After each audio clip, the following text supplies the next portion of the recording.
So I go back to work. It's November, I believe, and I start part-time. The first thing I did was just drive to work one day during lunch and stop in and say hello to everyone in the office and see how the anxiety was driving, and that was okay. And then the next time I came for a half a day and just kind of visited around the school and walked around the school. And then I came for a full day. And then I think it was about a week later, I was back to full-time work. And at the next staff meeting, I asked the principal, who was amazingly supportive of me when I was off with the anxiety depression.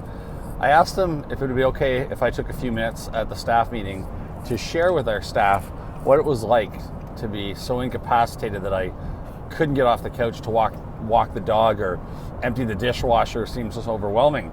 And he said, yeah, I could. And I put together a short presentation. And as a guy, my degree is in kinesiology from the University of Waterloo. And while I was there, I took a bunch of math courses and computer science courses. So over the years, I've taught health, sex ed, drug education, relationships, just about everything I'm comfortable talking about. But we've never been comfortable talking about mental health. And what prompted me to speak at the staff meeting was I want people to understand that this thing just grabbed a hold of me and knocked me down, and that, if it knocks you down, it can happen to anyone, and not to feel weak or lack motivation or guilty, that just deal with it like an illness. And so when I talked to the staff, at the end of my presentation, a bunch of people come up and they shared their own personal journeys with depression or anxiety, quite often things they never told anyone before, or they shared about a family member or a friend. And it was really amazing, empowering to see that just by talking about it gave other people permission to talk about it, and then they would know they're not alone, and that it's not a weakness or a laziness or a weakness in our character, and that you can get better by talking about it and working through it. A group of ladies stayed behind and chatted some more with me, and one of them shared, I really appreciated that I spoke out about depression as a man, and she shared, because depression is primarily seen as a woman's illness and quite often stereotyped as a weakness as well. And I found that quite interesting. And so I did some research, and women are diagnosed with depression, I think it's somewhere between 2 to 4 times compared to men. However, men are alcoholics, 10 times compared to women? So who's actually dealing with it and who's self-medicating?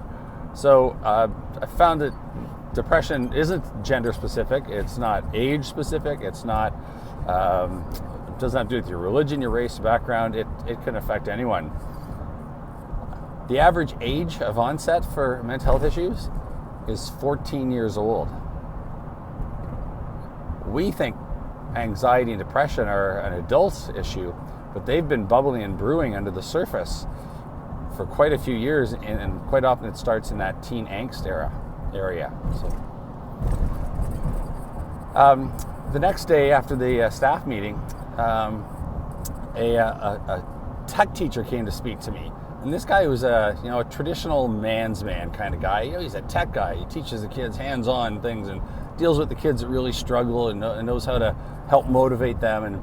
And he's got a pretty busy life himself, and does coaching, and he's got a family at home. And he thanked me for sharing my presentation. He said when he was younger, his brother, it'd be a Saturday morning, and they'd want to go out and throw a ball around or play hockey or something, and his brother would be on the couch, after sleeping all night, but he'd be on the couch, and they'd say, "Come on, let's go do something." And the brother would say, "I'm too tired." And so the guy would say, "Well, snap out of it," or "Don't be a lazy bum." And I'm thinking, this tech guy is a really, really nice guy, a nice teacher. Why would he tell his brother to snap out of it? Why would he call him a lazy bum? And so I asked the tech teacher, I said, if it's a Saturday morning, and you have a whole bunch of work to do, you have assignments to mark, lessons to plan, you got to cut the grass or shovel depending on the time of year, and you got to get your kids to their various music or sports events, and you wake up in the morning and you're really tired, can you tell yourself just to snap out of it? And he said, yeah, I can. And that was the aha for me, is that people that have never experienced depression, they're just offering advice to help the person with depression the way they would talk to themselves. They're not trying to be mean by saying, snap out of it. They can tell themselves to snap out of it. And I guess the key is to realize snapping out of it, or telling someone to snap out of it, as well, don't you think I would have snapped out of it by now if I could have? So for those people that don't have depression, I never wish it upon you. But the understanding that that's what the illness is the inability to do anything. And your system's depressed, the brain's depressed, and it just wants to snuggle up under the covers and do nothing and hermit. That's all for now.